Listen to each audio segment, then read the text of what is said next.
Hello friends, welcome to my channel the learning hub. देखो जो मैंने प्रथम थर चैनल को विजिट करते निश्चित भाव में सब्सक्राइब करनी पाखे बेल बटन को प्रेस करनी जहाँफल कि भिडियो प्रथम नोटिफिकेशन आपन पाखे पहुँच पार और चैनल जब सर्च आसुना द लर्निंग हब फॉर रोटेड मारे निश्चित भाव में आपको शो कर।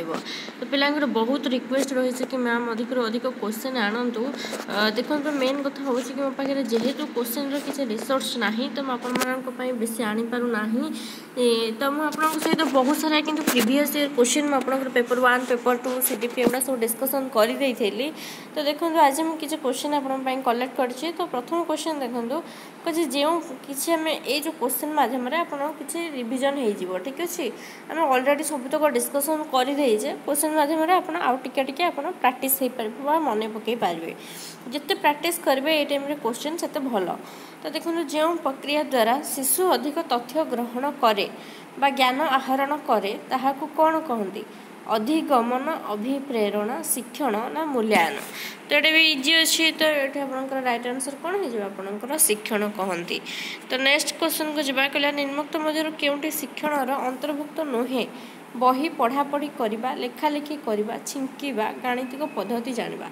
तो शिक्षण उपर मुझे थ्योरी क्लास करी तो सेटे कौन देखी ना शिक्षण अर्थ हूँ कौन आचरणगत स्थायी परिवर्तन। ये छिंकिबा छिंकिबा गोटे टेम्पोरारी माने यहाँ कौन छिंकिबा यहाँ स्वाभाविक भाव में होता है। छिंकिबा, काशिबा किंबा क्लांति अनुभव करवा कि जड़े व्यक्ति औषध खाऊँ कौन प्रकार ड्रग्स निशा सेवन करुँगुड़ा को सब आपणकर शिक्षण कहना ठीक अच्छे। नेक्स्ट क्वेश्चन को जब क्योंकि एक आचरणगत परिवर्तन होते शिक्षण नुहे। देखो क्वेश्चन आसीगला सेम जे निशा बा औषध सेवन, गुरुजन को सम्मान प्रदर्शन, समाज कल्याण निमंते कार्य ना समस्या समाधान करवा। तो ये कौन हम निशा बा औषध सेवन करवा यहाँ गोटे शिक्षण नुहे। तो नेक्स्ट आसला देखो नेक्स्ट क्वेश्चन कहला शिक्षण मुख्य उद्देश्य कौन? पिलाମାନଙ୍କୁ मूल्यांकन करवा, निदान करवा, उपचार करवा ना एबीसी तीनोटी जाक। राइट आंसर है आपंकर एबीसी तीनोटी जाक। प्रथम आम पिलाମାନଙ୍କୁ मूल्यांकन करवा, आसेसमेंट करवा, निदान करवा जोटा कि डायग्नोस करवा, उपचार ता लगी रिमेडी करवा। तो सब जाक जाऊँगी उपरोक्त समस्त हम ये राइट आंसर। तार कहला निम्नोक्त मध्य केउंटी शिक्षण स्वरूप अंतर्गत नुहे। आम शिक्षण पढ़ला बेले शिक्षण स्वरूप केतोटे पॉइंट मुझे सहित डिस्कसन करी। यह एक आचरणगत परिवर्तन ये भी हम। शिक्षण हूँ गोटे उद्देश्यपूर्ण कार्य ये भी हम। शिक्षण हूँ एक विकास ये भी हम कि शिक्षण गोटे निष्क्रिय प्रक्रिया नुहे। शिक्षण हूँ गोटे सक्रिय प्रक्रिया होता कि निष्क्रिय प्रक्रिया देते तेणु ये हम ना। नेक्स्ट क्वेश्चन को जब कहला अभिज्ञता और प्रशिक्षण द्वारा आचरणगत परिवर्तन ही शिक्षण यह क्यों मनोवैज्ञानिक संबंधित? स्किनर, गेट्स, कैवलिन, रायबर्न। तो ये क्वेश्चन मुझे बारंबार डिस्कसन करी कारण 2013 रु जदि आप 2017 पर्यंत क्वेश्चन देखते तो बहुत पेपर 1 और पेपर 2 रे क्वेश्चन बहुत थर आसी अभिज्ञता प्रशिक्षण द्वारा आचरणगत परिवर्तन ही शिक्षण एक कथा किए कही? Learning is the modification of behaviour through experience and training किए कही? गेट्स। से भली आपणकर आउ जनकर पड़े जे स्किनर। क्यों मनोवैज्ञानिक मतरे शिक्षण हो प्रगतिशील पुनर्बलनयुक्त व्यवहार ग्रहण प्रक्रिया कथा किए कही? आपंकर स्किनर कही। नेक्स्ट क्वेश्चन जब निम्नोक्त मध्य केउंटी शिक्षण शारीरिक दैहिक गुणावली और व्यक्तिगत प्रभेद सहित संबंधित नुहे। तो आम पढ़ी शिक्षण में केते शारीरिक दैहिक गुणावली, मानसिक गुणावली, व्यक्तित्व संबंधी गुणावली कथा। तो ये कहूँ शारीरिक दैहिक गुणावली व्यक्तिगत प्रभेद सहित संबंधित नुहे। केशर आकृति, हाथमुठीर शक्ति, युक्ताक्षर लिखन, स्मरण शक्ति। तो ये स्मरण शक्ति अलग हम कहीं स्मरण शक्तिटा ये गोटे शारीरिक गुणावली नुहे, ये गोटे मानसिक गुणावली सहित रिलेटेड। नेक्स्ट क्वेश्चन देखा निम्नोक्त मध्य केउंटी शिक्षण में मानसिक गुणावलीर प्रभेदर अंतर्भुक्त अटे? अस्थिर गठन, बोधशक्ति, परिपक्वता समय, शरीरर रंग। तो ये देखो कही मानसिक गुणावलीर अंतर्भुक्त तो ये बोधशक्ति। तो बोधशक्ति पिलार अंडरस्टांडिंगटा जीव कौन मानसिक भितर। तो नेक्स्ट क्वेश्चन को जब कहला अधिक धीः संपन्न शिशु शिक्षा क्षेत्र में कम धीः संपन्न शिशु ठारू पारंगमता हासिल करते व्यक्तिगत प्रभेद यह क्यों व्यक्तिगत प्रभेद जो घटी थाए? शारीरिक गुणावली टिके शारीरिक गुणावली ना व्यक्तित्व संबंधी गुणावली ना मानसिक गुणावली ना कृतित्व गुणावली। देखो शिक्षण में व्यक्तिगत प्रभेद जोड़ा रही मुख्यतः आम देखी कौन ना शारीरिक गुणावली भी आम पढ़ी मानसिक गुणावली भी पढ़ी व्यक्तित्व संबंधी गुणावली भी पढ़ी तो ये जोटा देखे कि अधिक धीसंपन्न शिशु शिक्षा क्षेत्र में कम धीसंपन्न शिशु ठार पारंगमता हासिल करते पारंगमता हासिल करते तो यह क्यों व्यक्तिगत प्रभाव अंडर आसूसी यहाँ तार मानसिक गुणावली अंडर आसूसी ठीक अच्छे ऑप्शन नंबर सी ये राइट आंसर एगुड़ा सब डायरेक्ट क्वेश्चन ही आम तो पढ़ीचे तो डायरेक्ट थ्योरी गुड़ा ही रही तो नेक्स्ट कह देखो निम्नोक्त मध्य क्योंटी व्यक्तित्व संबंधी गुणावली अटे प्रत्येक गठन बौद्धिक दक्षता दैहिक गुणावली ना चरित्र राइट आंसर कौन हो व्यक्तित्व संबंधी गुणावली आपंकर चरित्र जाऊँगी स्वभाव व्यक्तिगत स्वभाव जीव आवश्यकता जीव कि आवेगिक भारसाम्य जीव कौन प्रकार मूल्यबोध है विचार है तो ये सब व्यक्तित्व भितर आसूचे नेक्स्ट क्वेश्चन कहला जे शिशु मान केउं प्रकार दक्षता भिन्न भिन्न थिबारु समस्तों पाई एक प्रकार और समान स्तर शिक्षादान व्यवस्था करा जिबा अनुचित बौद्धिक शारीरिक सामाजिक आवेगिक तो राइट आंसर कौन हो आपंकर बौद्धिक ठीक अच्छे बौद्धिक दक्षता समस्त भिन्न भिन्न थिबारु आम क्लासरूम रे गोटाए मेथड आम न पढ़े कि आम विभिन्न प्रकार मेथड आम यूज करवा दरकार तापर नेक्स्ट देखो कहला पिला मानक मध्य देखा जाउथबा व्यक्तिगत प्रभेद दूर करने पाई शिक्षक निम्नोक्त मध्य केउं पदक्षेप ग्रहण करने अनुचित निजस्व बेगरे शिखिबा व्यवस्था जन्मगत प्रतिभा चिन्हट धारावाहिक सुविधा सुजोग व्यवस्था ना श्रेणी में शिक्षक केन्द्रिक शिक्षा व्यवस्था देखो अनुचित देती तेणु शिक्षक केन्द्रिक शिक्षा व्यवस्था यहाँ केबे हम कि यहाँ कदापि हम ना ठीक अच्छे तो कारण एबे शिक्षार्थी केन्द्रिक शिक्षा उपर बेसी फोकस करा जाउछि तेणु ये जिनसटा हम ना देखो ये आम जितना क्वेश्चन डिस्कसन करुचे तो आप कमेंट सेक्शन में जनइबे आप केते स्कोर कले टोटालटा क्वेश्चन जी थी आप केते स्कोर कले ठीक अच्छे से हिसाब से आप निज लेवल को चेक करेंगे निजक निजे आसेस करेंगे निजक निजे आसेस करने को आपंकर कौन कहुए सेल्फ आसेसमेंट से कहला क्या द्वारा शिक्षार्थीर आचरण में परिवर्तन होता है शिक्षण परिवेश पाठ्यक्रम ना निर्देश तो राइट आंसर कौन हो आपंकर शिक्षण जे शिक्षण द्वारा शिक्षार्थीर आचरण में परिवर्तन होता है नेक्स्ट आसला पछुआ और मांदा पिलांक पाई शिक्षण व्यवस्थार रूपरेख निम्नोक्त मध्य केउंटी हेबा उचित मध्याह्न भोजन व्यवस्था मंटेश्वरी प्रणाली अवलंबन पोशाक बंटन व्यवस्था ना व्यक्तिगत दृष्टि ये भी आपंकर थ्योरी अच्छी तो थ्योरी भी आई थिंक पढ़े आपंकर जी कौन हम पछुआ और मांदा पिलांक पाई व्यक्तिगत दृष्टि ठीक अच्छे व्यक्तिगत दृष्टि रहा दरकार तापर आसला निम्न सामाजिक अवहेलित पिलांक शिक्षण पाई विद्यालय क्यों प्रकार व्यवस्था करा जाई न था यहाँ जब आप डायरेक्ट थ्योरी पढ़े आप बुक्रे मेंशन थी जे निम्न सामाजिक जो अवहेलित पिला रही विद्यालय निदानमूलक शिक्षा करा जाए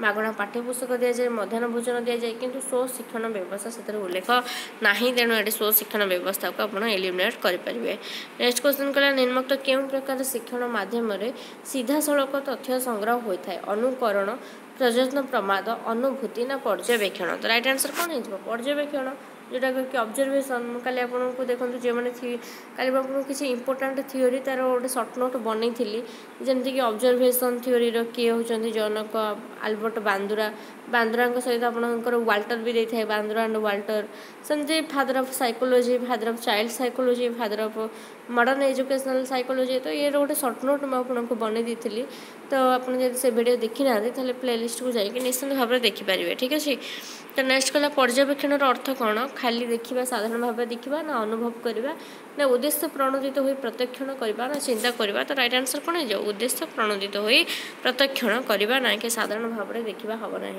नेक्स्ट क्वेश्चन कहला पर्यवेक्षण तत्व क्या द्वारा प्रतिपादित Ryburn Bandura and Walter Remmers and Gage ना एडमस तो राइट आंसर कौन हो आप Bandura and Walter Bandura and Walter बेले बेले खाली बांदुरा भी देते खाली बांदुरा देते भी हम बांदुरा एंड वाल्टर देते भी हम नेक्स्ट क्वेश्चन कहला पर्यवेक्षण केतोटी सोपान अच्छी पर्यवेक्षण आप सहित डिस्कसन करी 4टी सोपान जोड़ा कि फास्ट थी आपंकर श्रृंखलित भाव में पर्यवेक्षण करवा तापर हूँ श्रृंखलित अनुधान फास्ट तापर हूँ आपंकर तथ्य संग्रह करवा तथ्य को विश्लेषण करवा सिद्धांत निरूपण नेक्स्ट कहला देखो निम्नोक्त मध्य केउंटी अनुकरण उचित संज्ञा दर्शाऊँगी स्वचक्षुरे देखा इंद्रियलब्ध संवेदन ना अन्यर कार्य को नकल करवा ना परीक्षण कर देखा तो राइट आंसर कौन हो ना अन्यर कार्य को नकल करवा यहाँ ही हूँ अनुकरण उचित संज्ञा जो अन्यर कार्य को पिलाटी कौन कर नकल करके निजे अन्य को प्रदर्शन करवा ठीक अच्छे नेक्स्ट देखो क्वेश्चन कला जे पिलाटी तार जेजेंक चलवा और कथा कहवा शैली को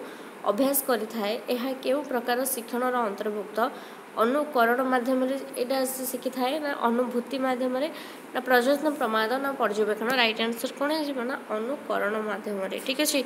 नेक्स्ट क्वेश्चन को जावा कहला मनोविज्ञानी ड्रेभर एंड एमसी डाउगल मत अनुकरण केते प्रकार अनुकरण हूँ 5 प्रकार आम पढ़ते गोटे थी आपंकर ज्ञात गोटे थी आपंकर अज्ञात गोटे थी आपंकर सहानुभूति सूचक गोटे थी आपंकर क्रियाशील क्रियात्मक आ गोटे थी आपंकर अर्थहीन।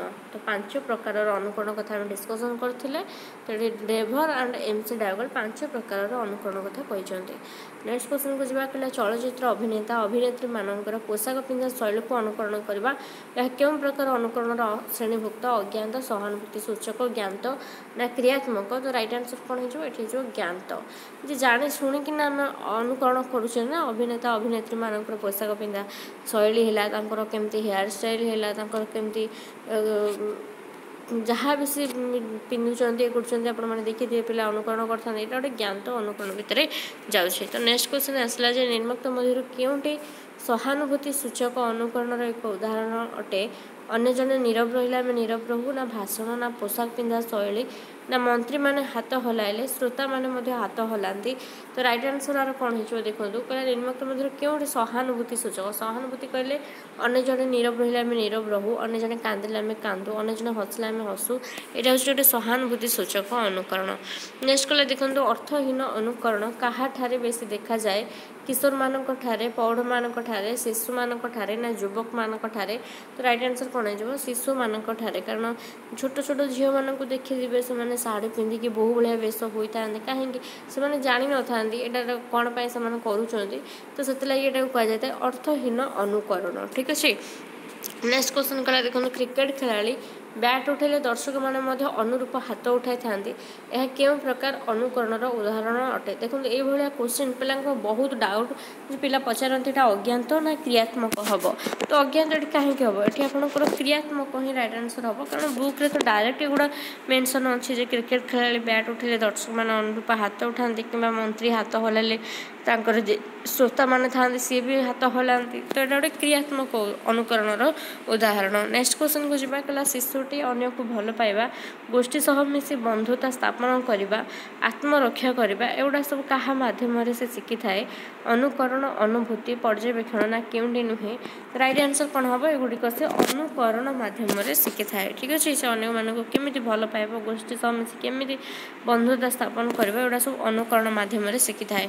नेक्स्ट आसला किए प्रयत्न प्रमाद तत्वर प्रवर्तक अटंती बर्टन फ्लेंडर क्लार्क ना थर्नडाइक। तो प्रयत्न प्रमाद बा ट्रायल एंड एरर मेथड जोड़ा रही हूँ तार जनक किए ना थर्नडाइक काली मुझे कही father of modern educational psychology तो क्या कहुए ना आपंकर थर्नडाइक को ठीक अच्छे। नेक्स्ट आसला देखो बारंबार प्रचेषा और प्रमाद मध्यम आम व्यवहार जो परिवर्तन आनी था यही प्रकार शिक्षण को कौन कहते अनुभूति प्रयत्न प्रमाद पर्यवेक्षण ना अनुकरण। तो राइट आंसर कौन हो प्रयत्न प्रमाद ठीक अच्छे trial and error method trial and error theory ठीक अच्छे मेथड नुहे थ्योरी। तो नेक्स्ट आसला साइकेल चलाइबा वाद्ययंत्र बजाइबा टाइप शिखा आदि कार्य क्यों प्रकार शिक्षण उदाहरण अटे पर्यवेक्षण अनुकरण प्रयत्न प्रमाद ना परीक्षण। तो साइकेल चलाइबा वाद्ययंत्र बजाइबा सब प्रयत्न प्रमाद कारण थर्नडाइक कहते देखो साइकेल चलाइबा वाद्ययंत्र बजाइबा टाइप शिखा यहाँ तो व्यक्ति कौन प्रथम ट्रायल एंड एरर मेथड कौन प्रथम व्यक्ति ट्रायल कर से भूल भी कर भूल पर लास्ट को ठीकटा भी से शिखिपार जहाद्वारा कि धीरे धीरे तार जो भूल प्रतिक्रिया गुड़िक दूरीभूत हम।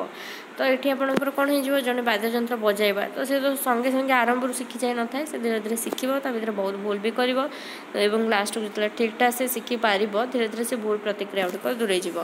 तो यहाँ हूँ आपंकर प्रयत्न प्रमाद भितर ही आपंकर आसूसी ठीक अच्छे। तो प्रयत्न प्रमाद ये हम आपंकर राइट आंसर। तो नेक्स्ट क्वेश्चन को आम जावाजे निजर शिक्षण पद्धतिर सत्यता एवं यथार्थता प्रतिपादन पाई थर्नडाइक केउ मानक नहीं परीक्षा करते बिराड़ी और मूषा साप बेंग माकड़ छेली ना कुकुर और मेढा। तो राइट आंसर कौन हो आपंकर ये बिराड़ी और मूषा ठीक अच्छे कैट एंड रैट। तो एक्सपेरिमेंट भी पचारि थाए तो आपणकर पावलोव है आपणकर बीएफ स्किनर है कि आपणकर कोहलर है थर्नडाइक है तो समस्त एक्सप्लेन करी कहार से मैंने क्या नहीं एक्सपेरिमेंट करते जमती थर्नडाइक कैट आउ रैट है पावलोव आपणकर डग उपर है बीएफ स्किनर आपणकर रैट उपर है कि आपणकर कोहलर सिंपाजी उपर है तो एगुड़िक सब कहते मन रखापी कारण एक्सपेरिमेंट से क्या नहीं करते से गुड़ा भी क्वेश्चन आसी थाए तो नेक्स्ट क्वेश्चन को जीवा जे उद्दीपक और प्रतिक्रिया मध्य संजोग स्थापन द्वारा शिक्षण संगठित होता है यह हूँ डैश प्रयत्न प्रमाद शिक्षण ना परीक्षण मध्यम शिक्षण ना पर्यवेक्षण मध्यम शिक्षण ना अनुकरण मध्यम शिक्षण तो राइट आंसर कौन हो उद्दीपक और प्रतिक्रिया मध्य संजोग स्थापन द्वारा शिक्षण संगठित हुए तो यहाँ हूँ आपंकर प्रयत्न प्रमाद शिक्षण ठीक अच्छे तो नेक्स्ट क्वेश्चन को जीवा प्रयत्न प्रमाद शिक्षण मौलिक नियम अनुसार व्यक्ति समस्या समाधान करने केतोटी प्रतिक्रिया देखा थाए 4टी 3टी 2टी ना 5टी देखो ये क्वेश्चनटा माने गोटे डाउटफुल आइदर ये क्वेश्चनटा एमती ही आसबनी कदापि कारण देखो प्रयत्न प्रमाद शिक्षण अनुसार कौन होता है ना प्रयत्न प्रमाद शिक्षण में व्यक्ति लक्ष्य हासिल पाए से अनेक प्रकार प्रतिक्रिया देखा थाए ठीक अच्छे तो अनेक प्रकार भी से उद्यम करें ये कौन से पर्टिकुलर उद्यम न थाए किंतु आपनकर थर्नडाइक जो फिगर नहीं कि दर्शाई तो से व्यक्ति जनक जो फिगर से दर्शाई से 5टी प्रतिक्रिया नहीं कि से फिगर दर्शाई तेणु ये 5 हो पार रईट आंसर ठीक अच्छे किंतु ये आपंकर क्वेश्चन आसब ना तो यहाँ को मन रखा बिल्कुल भी उचित नुहे कारण ये क्वेश्चनटा सेमती भी रंग लगुच एमती आसब ना ये क्वेश्चन तो नेक्स्ट क्वेश्चन को आम जावा थर्नडाइक केतोटी मुख्य शिक्षण नीति प्रणयन करते 2टी 3टी 4टी ना 5टी तो यहाँ क्वेश्चन आसीपे केतोटी शिक्षण नीति थिला जहाँ को आम लॉज ऑफ लर्निंग कहते जे लर्निंग से 3टी नियम देते जोटा कि लॉ ऑफ आपंकर फास्ट थिला लॉ ऑफ रेडीनेस तापर आपंकर कौन थी प्रस्तुति नियम जहाँ को आम कहे थी आपंकर लॉ ऑफ प्रैक्टिस गोटे थिला लॉ ऑफ प्रैक्टिस बा अभ्यास नियम आउटे थी आपंकर लॉ ऑफ इफेक्ट फलाफल नियम ठीक अच्छे एवं लॉ ऑफ यूज डिसयूज एगुड़ा सब अभ्यास नियम अंडर ही आसी थाए कारण आपको बेले बेले देखो क्योंटी एक अभ्यास नियमर विधि नुहे बा उपनियम नुहे कि आपको देखो क्योंटी गोटे कौन कि आपको एमती आसो क्योंटी गोटे थर्नडाइक शिक्षण नियम संपर्कित नुहे तो 3टी ऑप्शन देते आ गोटे ऑप्शन अलग किसी देथिबो तो ये भी आसीपर नेक्स्ट क्वेश्चन कला देखो भाषा शिक्षा और कौशल शिक्षा क्षेत्र में थर्नडाइक केउं शिक्षण नियमटी अधिक तात्पर्यपूर्ण अटे प्रस्तुति नियम अभ्यास नियम परिणाम नियम ना सादृश्य नियम तो राइट आंसर कौन हो ना भाषा शिक्षा और कौशल शिक्षा क्षेत्र में थर्नडाइक प्रस्तुति थर्नडाइक अभ्यास नियम भाषा शिक्षा कौशल शिक्षा क्षेत्र में से अभ्यास नियम कथा कहते तो अभ्यास नियमटी अधिक तात्पर्यपूर्ण अटे नेक्स्ट क्वेश्चन को जीवा जे अंक पढ़ा चाहून ये क्वेश्चन आपंकर थे आसाला जो अंक पढ़ा चाहून पिला को बाध्य कर अंक शिखाइले से कदापि किसी शिखिपार ना यह थर्नडाइक केउं शिक्षण नियम एक उदाहरण अटे अभ्यास परिणाम प्रस्तुति केउंटी नुहे तो राइट आंसर कौन हो प्रस्तुति नियम ठीक अच्छे प्रस्तुति नियम एक उदाहरण अटे नेक्स्ट क्वेश्चन को जीवा निम्नोक्त केउं उक्ति उत्तम शिक्षण निमंते प्रयोज्य नुहे समस्त पिला शैक्षिक कार्य अंशग्रहण करने सुजोग देवा ना पिला सफलता उत्साहित करवा ना सठिक बा निर्भुल प्रतिक्रिया प्रशंसा पुरस्कार व्यवस्था ना पिला इच्छा विरोध में किसी करने को बाध्य करवा तो ये नुहे देछि उत्तम शिक्षण निमंते क्योंटी प्रयोज्य नुहे तो समस्त पिला शैक्षिक कार्य अंशग्रहण सुजोग देवा यहाँ तो जाऊँगी पिला सफलता उत्साहित करवा यहाँ भी जाऊँगी सठिक बा निर्भुल प्रतिक्रिया प्रशंसा पुरस्कार व्यवस्था ये भी जीव कि ऑप्शन नंबर डी हम ना देखो इच्छा विरुद्ध में बाध्य कर कार्य करवा यहाँ बिल्कुल भी हम ना तो नेक्स्ट क्वेश्चन को जीवा वायुर ऊर्ध्वचाप जानापी ग्लास पटी और पानी नहीं उपयुक्त परीक्षा कर पिला देखा यह निम्नोक्त क्यों प्रकार शिक्षण उदाहरण अटे अनुकरण मध्यम ना प्रयत्न प्रमाद ना परीक्षण ना अनुभूति तो राइट आंसर कौन हो परीक्षण मध्यम शिक्षण ठीक अच्छे वायुर ऊर्ध्वचाप जानापी ग्लास पटी पानी नहीं आम परीक्षा करवा यहाँ हूँ परीक्षण मध्यम शिक्षण अटे नेक्स्ट क्वेश्चन कहला परीक्षण मध्यम शिक्षण केतोटी सोपान रही 4टी 7टी 5टी ना 3टी तो राइट आंसर कौन हो परीक्षण मध्यम आपंकर 7टी सोपान जदि आपको परीक्षण मध्यम कि समस्या समाधान देते तो सीटा आपंकर 7टी ही हो राइट आंसर एवं से 7 कौन भी आपंकर थ्योरी डिस्कसन करे थ्योरी भी जो मैंने चाहिए प्लेलिस्ट को जाए देखिपारे। नेक्स्ट कला परीक्षण द्वारा निम्नलिखित क्यों प्रक्रिया और कौशल गुड़िक शिक्षार्थी मैंने शिक्षा करते तर्क करवा अनुकल्पना करवा ना निजर मत को अन्य को न जनइबा ना उभय ए और बी दुईटी जाक। तो राइट आंसर कौन हो उभय ए और बी दुईटी जाक तर्क करवा अनुकल्पना करवा दुईटा जाक हम। तो नेक्स्ट क्वेश्चन कला देखो शिक्षण हो एक प्रक्रिया जहाद्वारा एक व्यक्ति परिवेश सहित निज प्रतिक्रिया बल में एक नूतन आचरण आहरण करे जहाँकि दीर्घस्थायी हुई तार साधारण व्यवहार शैली को प्रभावित करें। तो यह क्यों शिक्षा शास्त्री सहित संबंधित से कही रायबर्न ना एन.एल. गेज ना हिलगार्ड ना बर्टन। तो एक किए कहते ना हिलगार्ड कहते ठीक अच्छे हिलगार्ड कहते। तो नेक्स्ट आसला जड़े कि जानव जितेबाला से व्याख्या कर। तो यही मतटी क्यों दार्शनिक देते आल्फ्रेड बिनेट ना जियाम्बो टेस्टोवेको ना थर्स्टन ना पियाजे। तो राइट आंसर कौन हो जियाम्बो टेस्टोवेको कथा कहते। नेक्स्ट क्वेश्चन को जी प्रकल्प विषय एक उद्देश्य प्रणोदित कार्य जहाँ सामाजिक परिवेश रे एक निर्दिष्ट समय सीमार करा जाए एक किए कहते स्टीवेनसन ना थर्नडाइक ना रॉबिन्सन ना किलपाट्रिक। राइट आंसर हो किलपाट्रिक कहते ठीक है। स्टीवेनसन भी डेफिनेशन अच्छी से किलपाट्रिक भी डेफिनेशन अच्छी। तो डेफिनेशन गुड़ाक भी आप संज्ञा गुड़िक भल भाव में आप पढ़ी जी और प्रकल्प पद्धति पड़ी थाए यह जॉन ड्यूंकर प्रगतिवाद चिंताधारा उपर पर्यवेसित। तो सहीटा भी क्वेश्चन आसी थाए। तो नेक्स्ट क्वेश्चन आसला समस्या समाधान पद्धतिर केतोटी सोपान सेम आप परीक्षण सोपान भी जहाँ समस्या समाधान सोपान भी से 7टी। तो नेक्स्ट आसला देखो क्यों मनोविज्ञानी मतरे विभिन्न बयस विभिन्न क्षेत्र में व्यक्तिर पारदर्शिता प्रदर्शन कर प्रक्रिया ही परिपक्वता एक किए कहते क्लार्क बर्टन बगी हंट ना एडमस। तो राइट आंसर हो बगी और हंट कहते परिपक्वतार डेफिनेशन देते जे विभिन्न बयस विभिन्न क्षेत्र में व्यक्तिर पारदर्शिता प्रदर्शन कर प्रक्रिया ही परिपक्वता अर्थात मैच्योरिटी आसिले जो स्टेज रे जो काम करवा कथा तार मैच्योरिटी आसिले से करें। कारण आम जदि नहीं कि गोटे वर्षर कि 3 वर्षर पिलाटा को आम दबा तू गाड़ी चला स्कूटर चला से चल पार कि चल पार ना कारण तार मैच्योरिटी आसी न थाए। तेणु से जिनसा ही कहते विभिन्न बयस विभिन्न क्षेत्र में व्यक्तिर पारदर्शिता प्रदर्शन कर प्रक्रिया ही परिपक्वता ठीक अच्छे। गोटे मैच्योरिटी आस पिलार मैच्योरिटी आसिले ही से छाँ छाँ चली पार कि आम नहीं कि जोर जबरदस्त छोट बेलू जन्म होती चलैबा जो ट्रेनिंग देवा से हो पार ना। तो परिपक्वता और शिक्षण कथा से कहते परिपक्वता और शिक्षण ये दुईटा परस्पर परिपूरक ठीक अच्छे। मैच्योरिटी आसिले ही आम कौन जिनिस शिखई पार। तो नेक्स्ट आसला देखो किंतु परिपक्वता को आम कौन देखो शिक्षण आम प्रैक्टिस द्वारा ट्रेनिंग द्वारा शिक्षण घटी पार किंतु परिपक्वता मैच्योरिटी कदापि ट्रेनिंग द्वारा कि प्रैक्टिस द्वारा मैच्योरिटी आसी न थाए। तो नेक्स्ट आसला देखो एक निर्दिष्ट बयस नहेले शिशु स्कूटर चल पार ना। यार कारण निम्नोक्त मध्य क्योंटी परिपक्वता ना शारीरिक क्लांति ना पुनर्बलन ना मानसिक क्लांति। तो एक निर्दिष्ट बयस नहेले शिशु स्कूटर चल पार ना तो यहाँ आपंकर परिपक्वता भितर जाऊँ ठीक अच्छे मैच्योरिटी भितर। तो नेक्स्ट क्वेश्चन को जी क्लांति को केते भाग में विभक्त करा 2 3 4 5।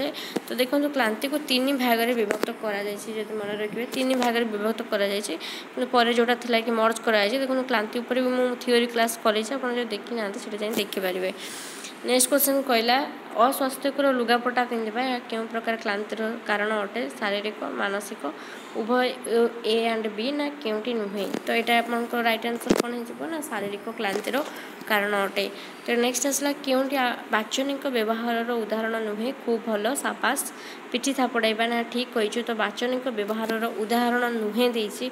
तो देखो वाचनिक कहले शिक्षक क्योंटी वाचनिक कहले उक्ति आकार कथा आकार कही था तो खूब भल तो कही था कहवा भितर जाऊँगी साबास ठीक कही गुड़ा तो जाऊँ पिठी थापड़ाइबा यहाँ गोटे वाचनिक व्यवहार नुहे। तो यहाँ गोटे कौन नेक्स्ट क्वेश्चन रही देखो तार उपर क्योंटी अणवाचनिक व्यवहार एक उदाहरण अटे। तो पिठी थापड़ाइबाटा जीव आपणकर अणवाचनिक भितर किंतु साबास भल ठीक कही जोड़ा से कहते तो सेगुड़ा सब वाचनिक जोड़ा से उक्ति आकार कहते जोड़ा सब वाचनिक भितर जाऊँगी। तो किंतु जोड़ा पिठी थापड़ाइबा पिलामानंकु किंबा पिलामानंकु कौन एगुड़ा सब जीव अणवाचनिक जोड़ा से कथा आकार नुहे एमती पिला भल कर तो आम पिठी थापड़े दे कहे भल करूँ पिठी थापड़े दूचे तो पिठी थापड़ाटा ये जीव अणबाचनिक भितर कि आम जो खाली कहूचे तो सहीटा आपंकर जाऊँचे बाचनिक भितर। नेक्स्ट आसला व्यवहार परिवर्तन में केते प्रकार पुनर्बलन कारक आवश्यक होता है तो पुनर्बलन कारक दुई प्रकार थिला जानिछन्ते आपण माने जो गोटे सकारात्मक गोटे नकारात्मक। तो नेक्स्ट आसला जो उक्ति क्रिया बा वस्तुर प्रयोग में प्रदर्शित व्यवहार बारंबार प्रदर्शन को दृढ़ीभूत कराए ताकू कौन कहती ना सकारात्मक पुनर्बलन। ठीक है सकारात्मक पुनर्बलन कह जाए। नेक्स्ट क्वेश्चन कहला जे केउंटी व्यक्ति को लक्ष्यस्थल में पहुँचवाई शक्तिक्षम कराए पुनर्बलन परिपक्वता अभिप्रेरणा ना अभ्यास। तो राइट आंसर कौन हम अभिप्रेरणा मोटिवेशन ही व्यक्ति को लक्ष्यस्थल में पहुँचापी शक्तिक्षम कराई थाए। नेक्स्ट क्वेश्चन कहला अभिप्रेरणा को केते भाग में विभक्त कराई 3 2 4 ना 5 तो दुई प्रकार गोटे थी आपंकर आभ्यंतरीण अभिप्रेरणा गोटे थी बाह्य अभिप्रेरणा। आभ्यंतरीण अभिप्रेरणा होते कौन कौन बाह्य अभिप्रेरणा होते कौन कौन मैं थियोरी क्लास रे बहुत डिस्कसन करेछि एवं प्रीवियस ईयर क्वेश्चन डिस्कसन भी बहुत थर प्रमाण सहित डिस्कसन करेछि। नेक्स्ट आसला देखो केउंटी बाह्य अभिप्रेरणार एक उदाहरण अटे खाद्य पानीय पुरस्कार स्नेह। तो आप देखिपे आ भर कौटा जीव ना पुरस्कार पे पुरस्कार दबा प्रशंसा करवा कि निंदा है दंड है ये सब प्रकार बाह्य अभिप्रेरणा कारण आम पिला साधारणतः छोट पिला माने निजे निजे पढ़ी न था तेणु आम पुरस्कार दबा प्रशंसा करवा ये सब दरकार पड़े था। तो ये सब हूँ बाह्य अभिप्रेरणा। नेक्स्ट आसला देखो निज भविष्य विषय उच्चाभिलाष निम्नक्त क्यों अभिप्रेरणार अंतर्भुक्त अटे बाह्य आभ्यंतरण उभय ए और बी ना क्योंकि नुहे। तो राइट आंसर कौन हो ना निज भविष्य विषय उच्चाभिलाष यहाँ आभ्यंतरण अभिप्रेरणार अंतर्भुक्त। नेक्स्ट क्वेश्चन को आम जावा शिक्षार्थी बारंबार अवांछित आचरण संशोधन क्यों व्यवस्था करने आवश्यक दंड पुरस्कार निंदा ना प्रशंसा। ये देखो आपंकर जो पिलाटी बारंबार अवांछित आचरण से देखा से बेले बेले आपंकर दंड से किछिटा तार जो अवांछित आचरण रही है परिवर्तन कर सहायक होता है। तेणु ये राइट आंसर आपंकर दंड। ठीक है 58 आपंकर राइट आंसर हो ए। कारण देखो ये आपंकर डायरेक्ट बुक रे भी मेंशन अच्छी जब आप थियोरी पढ़ु था डायरेक्ट बुक रे भी क्वेश्चन मेंशन अच्छी किंतु एबे तो आपंकर पनिशमेंट उठा जाए किंतु यहाँ आपंकर से बारंबार अवांछित आचरण संशोधन रेनफोर्समेंट भितर आपंकर बीएफ स्किनर भी कहते पिलार बेले बेले अवांछित आचरण संशोधन दंड व्यवस्था रहा दरकार। तापर आसला शिक्षार्थी को अभिप्रेरित करने शिक्षक निर्मत क्यों उद्दीपक व्यवहार करि दंड पुरस्कार प्रशंसा निंदा फलाफल संबंध में ज्ञान उपरोक्त तीनोटी जाक राइट आंसर हो उपरोक्त तीनोटी जाक। ठीक है तो नेक्स्ट क्वेश्चन को जावा शिक्षार्थी गणित एवं विज्ञान में खूब भल कले भविष्य जड़े से इंजीनियर हो पार एक आम पे जनवा दरकार फास्ट रू। तो यहाँ गोटे तत्कालिक ना दीर्घम्यादी ना उभय ए बी ना क्योंटी नुहे यहाँ गोटे दीर्घम्यादी सूचना भितर जाऊँचे। ठीक अच्छे जे आम कहवा तू कौन भल कले आगो फ्यूचर इंजीनियर हो पार तो गोटे दीर्घम्यादी लक्ष्यर अंतर्भुक्त अटे। तत्कालिक कौन तत्कालिक कहले संगे संगे पिला ड्रॉइंग भल कले आम ये स्कोर देदेले मार्क देदेले से हूँ तत्कालिक किंतु यहाँ आम कहूचे जे तू एबे कले फ्यूचर भल ये क्षेत्र में हो पार तोर तो यहाँ हूँ गोटे दीर्घम्यादी सूचना।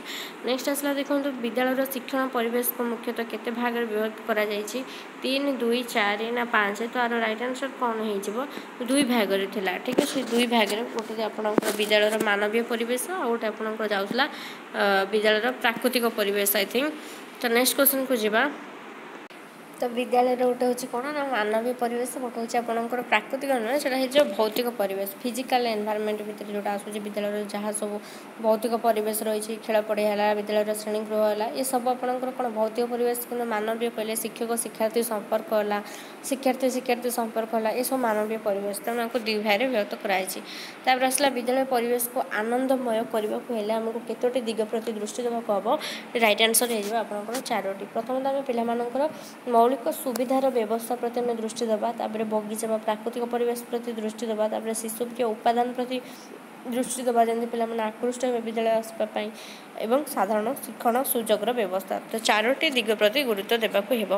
नेक्स्ट क्वेश्चन आसला निम्नक्त मध्य केउंटी विद्यालय मौलिक सुविधार अंश अटे मौलिक सुविधा कहला रंग बेरंगर फूल बगीचा प्रस्तुति ना खेलवाई दोली ना निरापद पानीय जल ना खसड़ा। तो राइट आंसर कौन हो निरापद पानीय जल यहाँ होकर विद्यालय मौलिक सुविधार अंश। तापर कहला निर्मुक्त मध्य केउंटी शैक्षिक व्यवस्था द्वारा पिलामानंकर सृजनी प्रतिभार विकास होता है।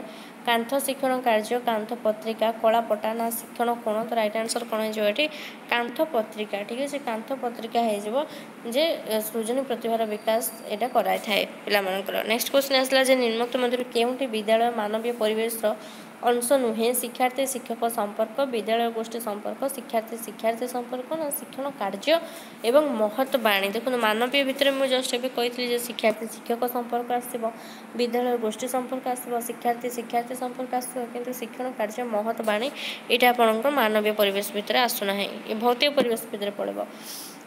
तापर कहला देखो केउंटी शिक्षकों परोक्ष व्यवहार अंतर्भुक्त अटे अध्यापन द्वारा ना धारणा ग्रहण व्यवहार निर्देशना दबा ना समालोचना। तो ये भी थ्योरी क्लास करी देखो आज जो क्वेश्चन आम डिस्कसन कर सीटीपी यूनिट 2 क्वेश्चन। ठीक अच्छे तो मुझे सब जन थ्योरी क्लास करी शिक्षकों प्रत्येक व्यवहार कौन आसूँ परोक्ष व्यवहार कौन आसूँ। तो परोक्ष व्यवहार ये आसो धारणा ग्रहण एवं व्यवहार। तो नेक्स्ट क्वेश्चन को जीवा। नेक्स्ट क्वेश्चन आसला देखो निम्नलिखित मध्य केउंटी शिक्षणर मौलिक आवश्यकता नुहे परिपक्वता क्लांति आनंद एवं पुनर्बलन। तो राइट आंसर ये कौन हो क्लांति। खाली क्लांति देजी तो पिलाटी जड़े जब क्लांति अनुभव करे तार कदापि शिक्षण घटब ना। तेणु से शारीरिक मानसिक स्तर में क्लांति रहित प्रफुल्लता।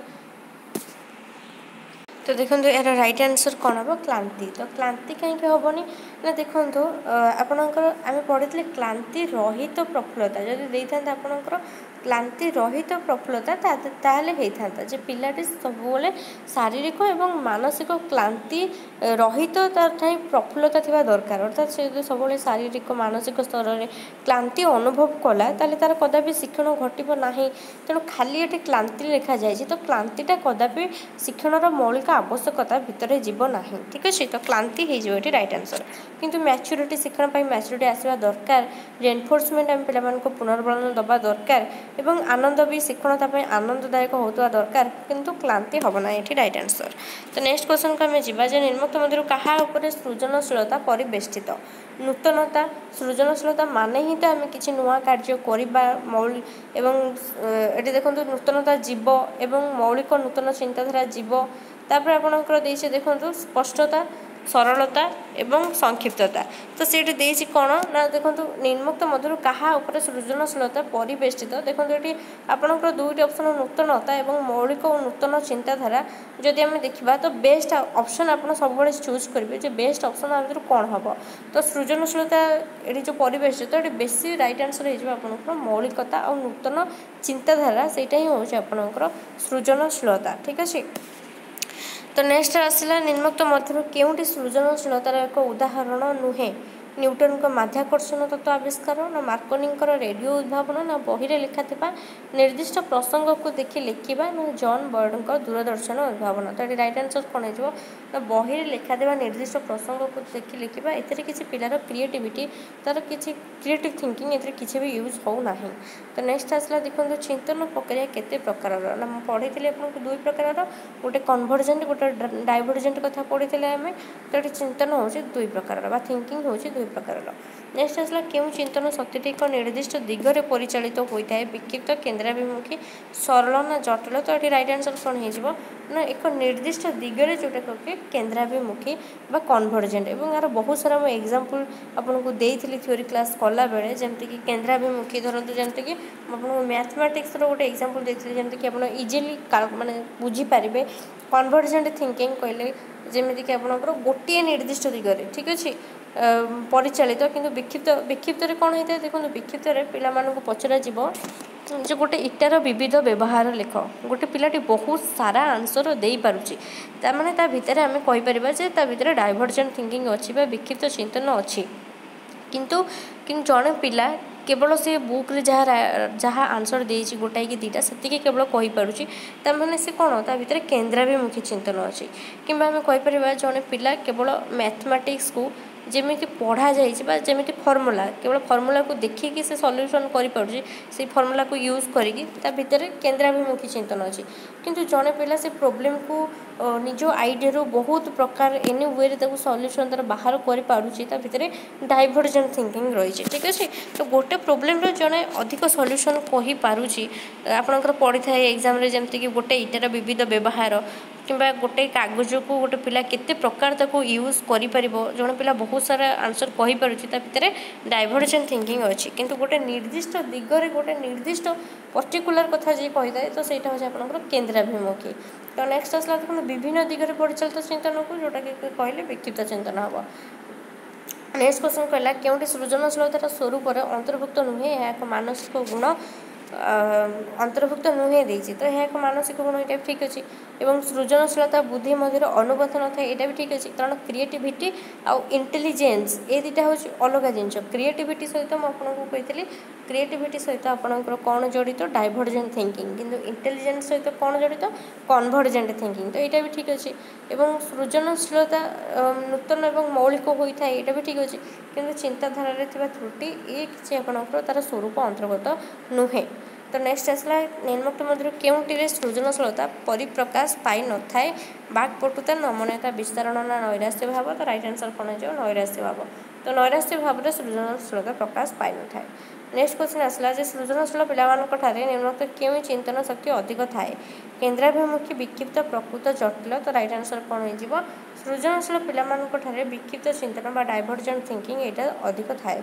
नेक्स्ट आसला टेलरों मतरे सृजनशील व्यक्ति ठारे निम्नोक्त केउं विशेष गुण देखा जाए अधिक बुद्धि उत्पादनशीलता अधिक स्मरण शक्ति ना स्वाधीन चिंता तो टेलरों मतरे सृजनशील व्यक्ति ठारे आपंकर अधिक स्मरण शक्ति देखा जाए। नेक्स्ट क्वेश्चन को प्रोफेसर कैलाश चंद्र पंडा मतरे सृजनशील व्यक्ति ठारे क्यों विशेष गुण देखा जाता है टेलर कही कौन अधिक स्मरण शक्ति ये प्रोफेसर कैलाश चंद्र पंडा कहले आपंकर अधिक बुद्धि संपन्न ठीक अच्छे सृजनशील पिला होती अधिक बुद्धि संपन्न एक आपंकर कैलाश चंद्र पंडा कहते। तो नेक्स्ट क्वेश्चन के आम जा देखो 78 जी वाल्स मतरे सृजनशील चिंतन केतोटी स्तर अच्छी तो यहाँ भी पढ़ी आपको तो ये आपंकर 4टी स्तर अच्छी ठीक है कौन ना 4टी स्तर। नेक्स्ट क्वेश्चन आसला निजर कार्य एवं अन्य मानकर कार्यकलाप तुलना पाई प्रवृत्ति भली एक विशेष गुण सृजनशील व्यक्ति मानक देखा जाता है यह क्यों मनोविज्ञान मत जी वाल्स टेलर कैलाश चंद्र पंडा ना क्लार्क तो यार राइट आंसर कौन हो ना टेलर ठीक है यार राइट आंसर भी सेम टेलर ही हम। तो नेक्स्ट क्वेश्चन को जीवा कहले जी वाल्स मतरे सृजनशीलतार प्रथम स्तरटी कौन प्रथम स्तर हो तार प्रस्तुति ठीक है प्रस्तुति हम तार प्रथम स्तर। तो नेक्स्ट आसला मानसिक कार्य को पसंद करने भली एक विशेष गुण सृजनशील व्यक्ति ठारे परिप्रकाश होता है तो एक कथा क्यों मनोवैज्ञानिक मत यहाँ भी कैलाश चंद्र पंडा ही कही कैलाश चंद्र पंडा कही मानसिक कार्य को पसंद करने भली एक विशेष गुण सृजनशील व्यक्ति ठारे परिप्रकाश होता है। नेक्स्ट क्वेश्चन आसला देखो 82 नंबर कहला निम्नोक्त मध्य केउंटी सृजनशील चिंतनर विभिन्न स्तर मध्य उपयुक्त क्रम अटे जो 4टी सोपान कथा आम पढ़ले सृजनशीलतार 4टी स्तर अच्छे से 4टी स्तर को कौ गोटा उपयुक्त क्रम तो आम प्रथम हूँ कौन प्रस्तुति तो ये देखो अधिपालन स्टार्ट होनी सत्यता निरूपण होनी अनुप्रेरण होनी तो प्रस्तुति ये स्टार्ट हो प्रथम सोपान हूँ प्रस्तुति द्वितीय हूँ अधिपालन तृतीय हूँ अनुप्रेरण चतुर्थ हूँ सत्यता निरूपण। नेक्स्ट क्वेश्चन को आम जा देखो सृजनशील चिंतन केउं स्तर रे व्यक्ति विभिन्न बही पढ़ी अभिज्ञता संपन्न लोकों को समस्या संबंध में पचारि समस्या समाधान पर नूतन मौलिक चिंता करें अधिपालन प्रस्तुति अनुप्रेरणा प्रसारण राइट आंसर कौन हो प्रस्तुति स्तर में ठीक अच्छे। नेक्स्ट क्वेश्चन को जीवा सृजनशील चिंतन अधिपालन स्तर में व्यक्ति क्यों कार्य संपादित करें तो प्रस्तुति यहाँ आम पढ़ले यहाँ है प्रस्तुति। तो नेक्स्ट क्यों स्तर में व्यक्ति अधिपालन स्तर में व्यक्ति क्यों कार्य संपादित करें अनुसंधान और आलोचना करते ना समाधान सूत्र बाहर करते ना समाधान समस्या पाई से बारंबार चिंतन करें ना आपंकर लास्ट को आसला सत्यता परीक्षा तो राइट आंसर कौन हो अधिपालन स्तर में व्यक्ति समस्यार समाधान पाई से बारंबार चिंतन करें। नेक्स्ट आसला जी वाल्स मतरे सृजनशील चिंतन तृतीय सोपानटी कौन अनुप्रेरण प्रस्तुति ना अधिपालन ना सत्यता निरूपण तो राइट आंसर कौन हो अनुप्रेरण प्रथम हूँ प्रस्तुति अधिपालन अनुप्रेरण सत्यता निरूपण। तो नेक्स्ट क्वेश्चन को आम जा जे सृजनशील चिंतन अनुप्रेरणा स्तर में व्यक्ति निर्मित क्यों कार्य संपादित करए तथ्य संग्रह ना समाधान पर बारंबार चिंतन ना त्रुटि संशोधन पर परीक्षा ना समाधान सूत्र बाहर करवा तमें अनुप्रेरणा कहले ये तृतीय स्तर तो तृतीय स्तर में ये व्यक्ति कौन करए ना समाधान सूत्र बाहर करए समाधान पर बारंबार चिंतन कौ स्तर ना अधिपालन किंतु समाधान सूत्र बाहर करवा यहाँ हूँ अनुप्रेरणा। तापर लास्ट को कही देखो एक समस्यार समाधान सूत्र निर्णय करने व्यक्तिर निर्मित क्योंटी अपरिहार्य अटे इच्छा शक्ति थी दरकार ना कल्पना शक्ति अंतर्दृष्टि ना बाक्पटुता ना उत्पादनशीलता तो राइट आंसर कौन हो कल्पना शक्ति और अंतर्दृष्टि। तो नेक्स्ट क्वेश्चन को जीवा जे शिशुर सृजनशील प्रतिभार विकास निमंते निर्मित क्यों कार्यटी शिक्षा आयतन में संपादित कर न शिक्षार्थी मानक उत्साहित करवा ठीक अच्छे दंड नदेवा यहाँ भी ठीक अच्छे गोटे प्रश्न पचारि तार विभिन्न प्रकार उत्तर आदाय करवा ना यहाँ भी ठीक अच्छे देखो असाधारण प्रश्न पचारे निरुत्साहित करवा पाला भी बिल्कुल भी नुहे जदि पिला किसी असाधारण प्रश्न पचारूँ निरुत्साहित करवा एमती टीचर था पिला क्वेश्चन पचारे धमकाई दिखती बसाई दिखती यहाँ बिल्कुल करवा उचित नुहे। नेक्स्ट क्वेश्चन आसला सृजनशील चिंतन चतुर्थ अर्थात शेष सोपानटी कौन अटे बहुत आम डिस्कसन कले शेष सोपानटी आप कौन हो सत्यता निरूपण। नेक्स्ट आसला देखो आज लास्ट क्वेश्चन जो सत्यता निरूपण स्तर में व्यक्ति क्यों कार्य संपादन करें त्रुटि को संशोधन ना तथ्य संग्रह ना समाधान सूत्र बाहर करवा ना समाधान पर बारंबार चिंतन देखो तथ्य संग्रह करवा यहाँ प्रस्तुति स्टेज में पड़ेब एवं समाधान पर बारंबार चिंतन करवा अधिपालन समाधान सूत्र बाहर करवा अनुप्रेरण और त्रुटि को संशोधन करवा यहाँ हूँ सत्यता निरूपण जोटा कि चतुर्थ स्तर ठीक है ये टोटाली यूनिट 2 रहा क्वेश्चन मो पाखे थिला तो मुझे कलेक्ट कर डिस्कसन कली तो टोटाल 90टा क्वेश्चन देता तो 90 आपने केते स्कोर कले निश्चित भाव में कमेंट सेक्शन में जनातु कारण ये बहुत ही इजी क्वेश्चन थिला किसी बेस डिफिकल्टी ना तो आपने आई थिंक करेंगे तो 90 स्कोर करेंगे तो केते स्कोर कले आप कमेंट सेक्शन में जनइबे आ जहाँ डाउट रही है कमेंट सेक्शन कि टेलीग्राम में जन पारे और काली जो क्लास में अपलोड करी father of psychology father of child education ये सब बहुत बहुत इंपोर्टेंट से थ्योरी जो देखी ना जाए प्लेलिस्ट जाए चेक करें देखिपारे तो आज ये थैंक यू।